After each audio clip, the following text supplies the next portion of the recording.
रास्ता छोड़ दें। भाई हर आदमी का हाथ लगाना जरूरी नहीं है। हर आदमी अगर ये कोशिश करेगा तो हजरत का जनाजा पहुंचना मुश्किल हो जाएगा कब्र तक। का है इस तरह मगरिब की नमाज हो जाएगी।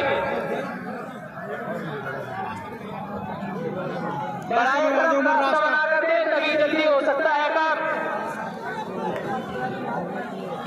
लोगों के लिए आसानी पैदा करें भाई, लोगों के लिए आसानी पैदा करें।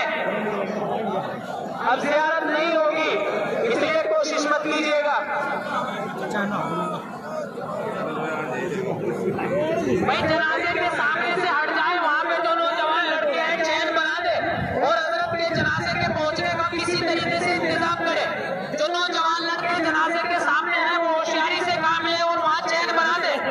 भाई हजरत के जनाजे को किसी भी तरीके से कोशिश करे वहां पे पहुंचाने की।